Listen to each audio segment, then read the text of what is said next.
Nouvelle édition des formations agricoles, on s'installe les titres. Hier jeudi, les acteurs agricoles ont été formés sur les bonnes pratiques agroécologiques en agriculture, méthodes et outils de gestion durable des terres, d'adaptation au changement climatique et d'agroécologie. Dans le dossier, nous parlons du miel. Avec Théophile Ouemenou, un producteur de miel, il sera question de sa récolte.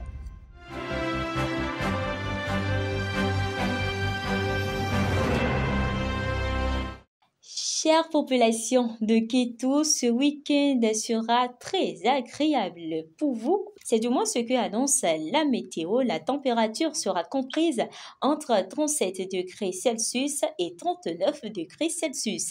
Il y aura un vent autour des 17 et 19 km par heure avec des rafales pouvant aller jusqu'à 12 km par heure. La fiabilité de la situation est bonne.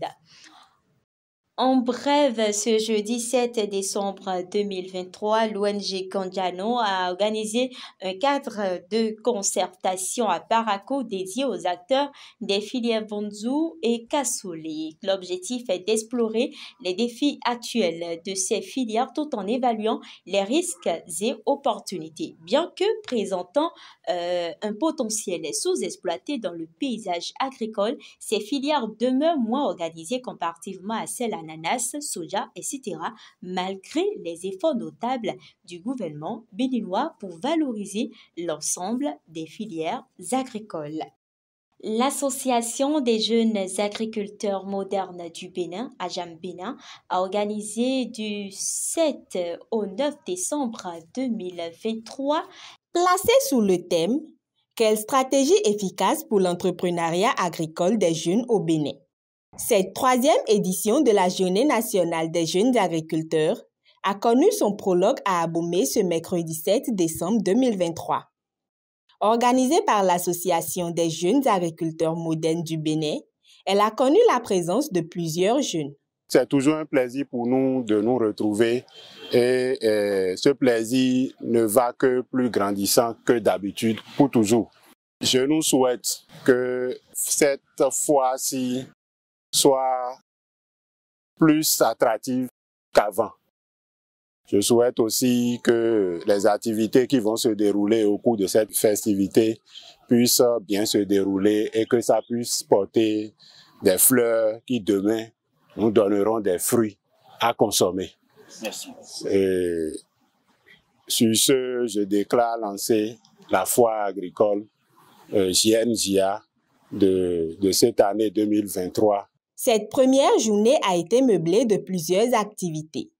Après le lancement officiel de la foire agricole, place a été faite à la visite des stands. Disposés sous les bâches mises en place à cet effet, les représentants de chaque département ont exposé chacun leurs produits agricoles. L'objectif de cette foire se résume à la valorisation et la promotion des services et produits agricoles. Après la visite guidée des stands, les forêts constituées en pôle se livrent un match de football dans le but d'égayer un tant soit peu les participants. En un mot, la première journée de cette foire a été des plus agréables, à noter que les journées qui suivent réservent d'autres surprises. Les séances de renforcement de capacités se poursuivent à l'Agence territoriale de développement agricole du Pôle 7. Hier jeudi, les acteurs agricoles ont été formés sur les bonnes pratiques agroécologiques en agriculture, méthodes et outils de gestion durable des terres, d'adaptation au changement climatique et d'agroécologie. Cédric Bakpé et Martial Aronsou ont pris part à l'étape de Calavi, suivant le compte rendu. Connaître les bonnes pratiques agroécologiques permet de maximiser la productivité agricole tout en préservant les ressources naturelles. Et c'est d'ailleurs pourquoi l'Agence territoriale de développement agricole du Pôle 7 a organisé une session de formation au profit des acteurs agricoles. Elle s'est déroulée ce jeudi 7 décembre 2023 dans les locaux de l'agence. Il s'agira à travers de l'animation de cette thématique que je viens d'évoquer sur Supra, de permettre aux participants d'être capables d'énumérer et d'expliquer les bonnes pratiques d'agroécologie pour la protection et la réhabilitation des terres. Cette formation a donc pour objectif de sensibiliser les agriculteurs aux méthodes et outils de gestion durable des terres, d'adaptation au changement climatique et d'agroécologie. Les participants vont bénéficier de connaissances pratiques et théoriques dispensées par des experts dans le domaine. Essentiellement aujourd'hui, ça a consisté à faire l'état des lieux de ces filières au niveau du département. Comment ces filières sont en promotion? Comment ça se fait au stade aujourd'hui là? Comment ça se passe? Parce que nous sommes ici pour qu'on puisse voir comment on va améliorer cette production pour que ces filières-là puissent vraiment prospérer. Et ils ont travaillé en groupe, et ils ont été très, très chics, et ils ont travaillé avec acharnement, et nous avons eu de bons résultats. Chacun a présenté les résultats de chaque groupe, et les débats qui ont suivi ont montré l'intérêt que ces acteurs ont accordé à la formation que nous sommes en train de faire. Les participants ont été très réceptifs à cette formation et ont exprimé leur satisfaction. Je remercie beaucoup la TEDIA d'avoir organisé de pareilles choses. Ça nous a vraiment permis alors de sortir de notre milieu et puis aller vers les autres et pour améliorer ce qu'on est en train de faire chez nous.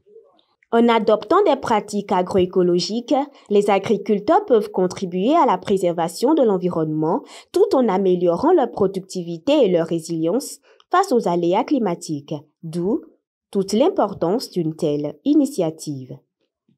Du 4 au 8 décembre 2023, une délégation du Bureau régional de l'Organisation pour l'alimentation et l'agriculture FAO pour l'Afrique est présente à Cotonou pour renforcer les capacités du staff du bureau FAO Bénin. Une quinzaine de personnels des sections programmes et administration finance ont été formés.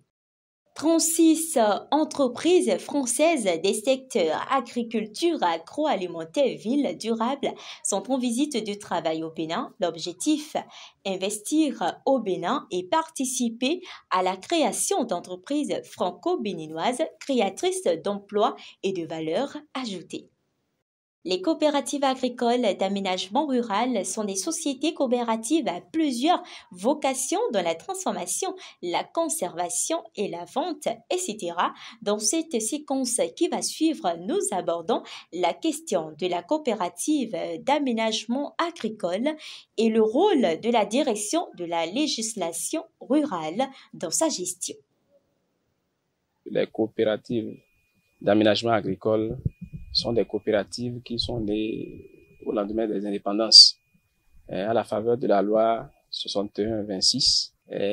Cette loi a mis en place les coopératives dans le souci de faire en sorte que il y ait une promotion de la filière palmier à huile, notamment dans l'écosystème sud du Bénin. Ces coopératives, à l'entame, étaient des coopératives sous initiative de l'État. Et donc, il y avait déjà au niveau du ministère de l'Agriculture et de la Pêche, la direction de la promotion de la législation rurale d'alors, et de la coopération qui était déjà destinée à suivre un peu ces coopératives-là. Notamment, aujourd'hui, la DLOPA s'occupe de suivi de la fonctionnalité des coopératives, de l'appui conseil à ces coopératives-là, et également de faire en sorte que la gestion de ces espaces-là, de ces coopératives, soit de meilleure qualité. Le miel, vous en consommez certainement. Pour d'aucuns, il favorise le bon fonctionnement du cerveau et pour d'autres, il aide dans le traitement de l'asthme ou du rhume. Sans doute, vous aussi, vous avez une raison particulière pour laquelle vous utilisez le miel. Alors, notre équipe a fait une immersion chez Théophile Ouemenou, producteur de miel, pour vous faire découvrir en fait comment se faire sa récolte. On regarde les images de Martiala Ronsou qui sont commentées par Marie-Chantal Bobo.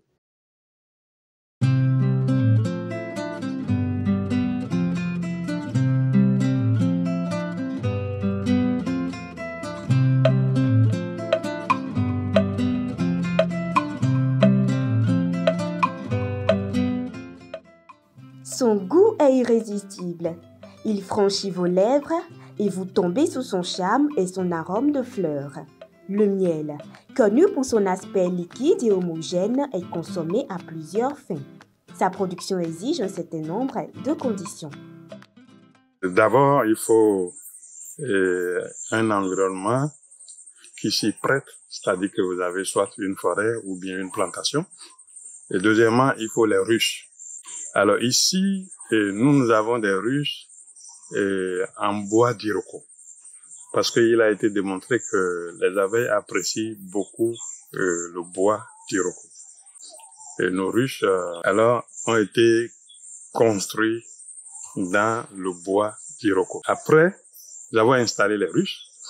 Alors, ça dépend de la qualité des ruches. Et puis aussi, comment vous avez installé la disposition. Et les ruches seront colonisées. Et vous observez un temps pour voir si il y a déjà une forte colonie d'abeilles. 10 ruches sont installées dans la forêt et sont colonisées par les abeilles. Avant de s'approcher d'elles pour mener quelque action, toute une préparation est exigée. Une fois dans la forêt, la récolte s'effectue en une succession d'étapes. On ouvre les ruches, c'est des baguettes, on les ouvre et puis les abeilles auraient déjà constitué leur dispositif de production de miel, et nous allons enlever ces lames de miel là, on va les enlever et mettre dans la bassine. Être producteur de miel, c'est aussi savoir faire face à un certain nombre de défis, notamment liés au nombre de récoltes faites dans une année.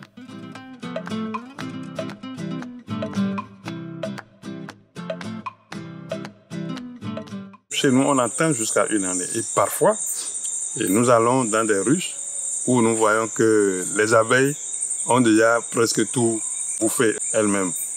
Parfois, elles ont déjà fait des œufs qui sont éclore, et puis il y a des petits insectes d'abeilles qui sont là, si bien que si vous pressez là, vous n'aurez que de l'eau. Vous n'aurez que de l'eau. Donc ça, vous n'aurez pas la quantité de miel qu'il faut par ruche. Donc c'est les difficultés que nous avons, c'est-à-dire il faut trouver le temps propice et surveiller les ruches pour voir est-ce que les ruches là, est-ce qu'il n'y a pas déjà assez et que les abeilles même ont commencé par bouffer. Imiter la nature est le défi de Théophile Ouéménou, et pour réussir la récolte du miel, il est important de confectionner des ruches à base de bois d'iroko, puisque ce bois a le potentiel d'attirer les abeilles. La récolte doit être bien calculée pour espérer avoir un bon rendement et une quantité consistante de miel à l'extraction.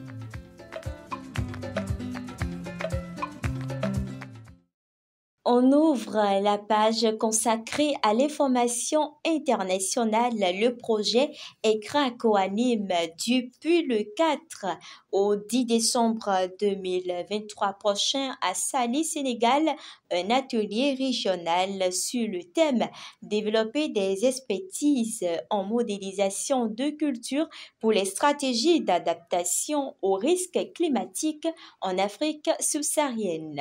L'atelier vise à renforcer les compétences des participants grâce à des exercices pratiques sur l'utilisation des outils climatiques et du modèle Aquacrop. Des représentants de diverses institutions étudient les risques climatiques et les stratégies d'adaptation dans la région. Les participants souhaitent également approfondir leurs compétences en matière de simulation des cultures et comprendre les implications des politiques face au changement climatique. Ainsi s'achève cette édition. Merci de nous avoir suivis. Très bonne soirée et très bon week-end à tous et à chacun.